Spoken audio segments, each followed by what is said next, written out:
Hello, everybody, and Happy New Year, Happy Hogmanay, wherever you are in the world. Welcome to Hillary's Whiskey Lounge. I'm Hillary, and this is my Whiskey Lounge. And today we're going to be doing something a little different. We're not going to be just tasting one dram and talk about it and discuss it and enjoy it. I'm going to just give you a quick rundown of the 6 different whiskeys that I really found incredible this year. And I've reviewed all of them for you. And there are some that are return customers, some that have been around for years. There are a few that are brand new this year, so see if you can guess what they are. Um, so these are actually in no particular order, except for the last one, which is probably for me the standout of the year. So let's get to it. I'm going to just quickly recap each one for you in case you didn't see my videos, or in case maybe this will tickle your fancy a little bit and you'll want to go and see the videos that I've done about these. The first one that I have for you is the Isle of Arran. This is the Bothy, or the quarter cask, also affectionately known as the Bothy. This came in at 56.2% ABV, and I got this in the United States for $86. It's really a great value for an excellent dram. And by the way, all of the whiskeys that I'm about to show you are all craft presentation, which means that they come in at a respectable ABV, 46 or higher, 46% or higher, and they're all non-chill filtered and natural color. So that's really what you want to go for. If you can fill those criteria, then you're on a great start in your whiskey journey. So this Isle of Arran, very light, very airy, very earthy, nutty. I don't want to say fruity. That's going to be another one.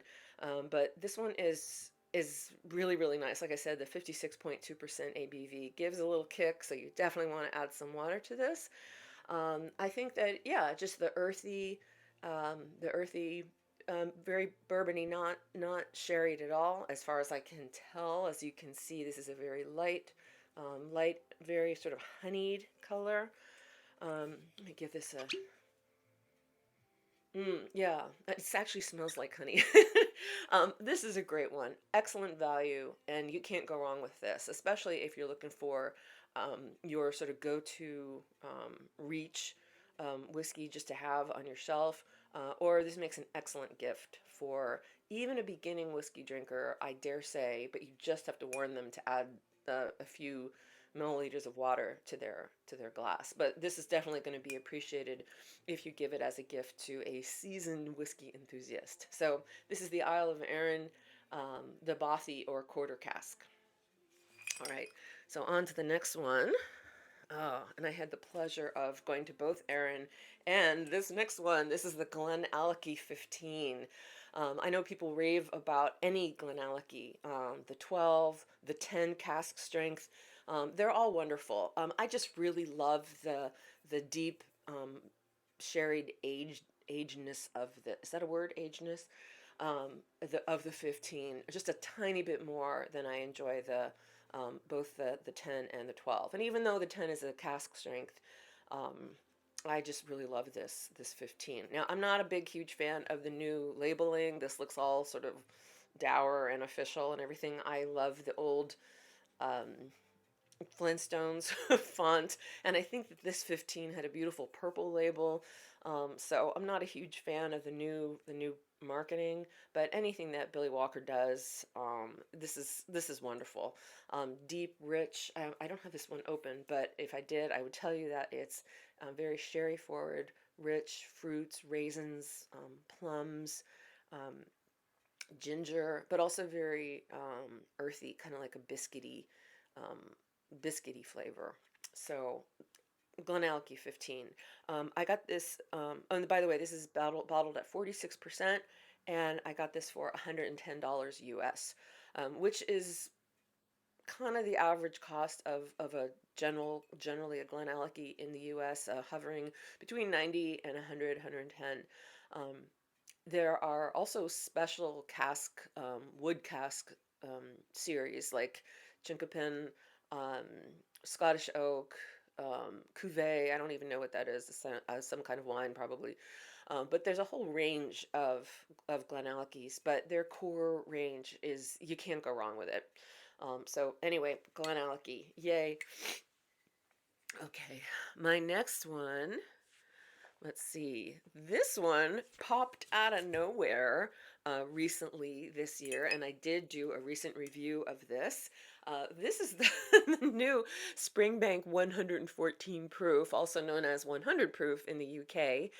This comes in at 57% ABV, and I bought this bottle for 120 US. I'm sure that in Scotland or in the UK it's a lot less.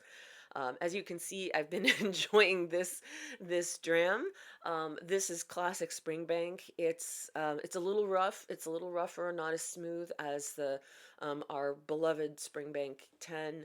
Um, it does have the funk, the Templeton funk that we all love. I hope we all love it. I do. Let me give this a smell. Oh yes, it's slightly peaty, and as I said in my review of this, I was lucky enough to go on a tour and do the barley to bottle tour at Springbank, where you get to mix your own mixtures up and everything. It's amazing, but one of the things that really stood out to me was the amount of peat that they use to dry the barley. So it really stood out to me because when I am having the regular Springbank 10, it doesn't seem that peaty to me, but this is a little more peaty. Definitely not sherried, more of a bourbony cask.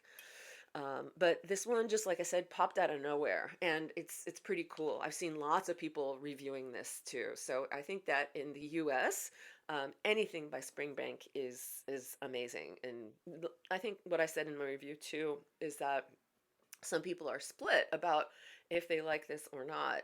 But I think the majority of the reviews that I've seen, this is a go-to. It might be hard to find though, so I just got really lucky at my local favorite whiskey store, Mission, yay, Mission Whiskey, Mission Liquors or Wines, or Mission, I forget what it's called, Mission Wines, Mission Liquor.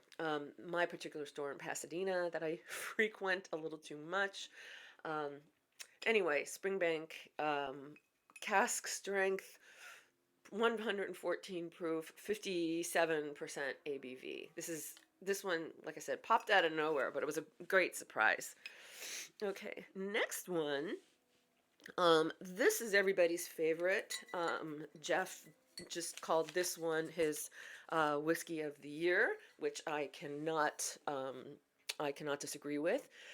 This is Orchard House by Compass Box. This is a blend, and this comes in at 46%, so still craft presentation, non-chill filtered, natural color, and this is the least expensive of all of the bottles that I have. In fact, this one's $45. This is excellent value.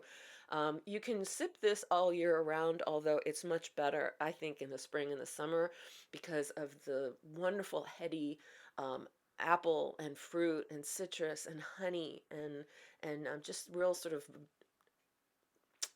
dirty, yeah, Jeff, I'm talking to you, um, um, earthy flavors. Um, so I can definitely see why Jeff chose this as his whiskey of the year. This this has been a staple of mine on my shelves for a few years since I discovered it. Now it turns out, and this is what I learned from Jeff too, that it's just a new label and maybe a slightly different configuration of the blend. But Compass Box is so transparent. If you just go to their website, you can see the exact recipe of the different distilleries and amounts and so forth, the kinds of barrels that they use. So if you just go to compassbox.com, or is it Compass Box Whiskies, you'll see the exact breakdown of this. But this is the old label. I have yet to find the new label, so I'm really happy that they're not discontinuing this. I was really sad for a while, so thank you, Jeff, for that. All right, so this one, light and heavy? No, it's light in color, but a nice, heavy, sweet orchard flavor. You can't go wrong with this. Okay, dun dun dun. We're getting near the end. Okay, this is the big boy here. This is Bunnahabhain. Yeah, all right, Bunnahabhain, 12-year but cask strength. This is the 2025 version. I know a lot of people have been doing reviews of this as well. This cost me $109 at Remedy Liquor in Burbank-ish, Los Angeles area, Burbank slash Glendale, and this comes in at 56.4%. So this, if you know anything about Bunnahabhain, especially the unpeated ones, if you've had Bunnahabhain 12, that's their flagship. The regular um, non-cask strength, I think that one comes in at probably 46. Um, but this is just amazing. This is deep. It's rich. It's sherried. It's honey. It's like liquid chocolate. It's This one is outstanding. I really like this 2025 version too. I haven't heard anybody really say anything negative about it versus the 23 and the 22s, as there was not one last year. So I don't know why it was so late in the year that I got a hold of this. I'm not sure. Maybe I just didn't know it was out until just recently. But this is great. If you want to have something to sip by the fire, maybe I dare say even have a cigar with or something, um, and share maybe after having a nice rich steak. Yum! I'm getting hungry. This would be your go-to bottle. So Bunnahabhain, this good old Bunna, um, 20 or I wish 20, no, 12 cask strength. Okay, this is just lovely. This is perfect. I'm so happy. Okay, the next one. This is the last one, and this is the superstar of the year for me, even more than the Bunna Cask strength that I just showed you.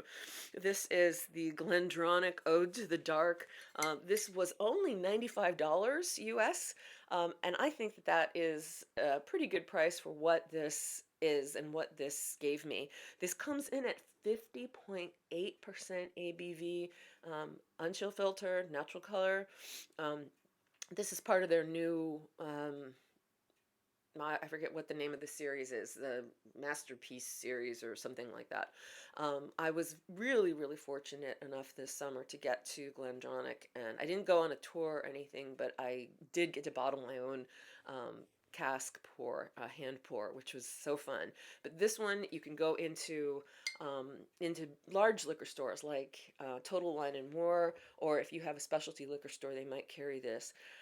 This is one of three. There's Ode to the Dark, which is this one. Ode to the Valley, I did a review on, which I wasn't exactly impressed by, at least not like I'm impressed with this. And there's also Ode to the Embers if you're into the smoky ones. I think that when in the new year, when I start doing the some peated whiskeys, I will do a review of Ode to the Embers. You really can't go wrong with anything from Glendronach, though.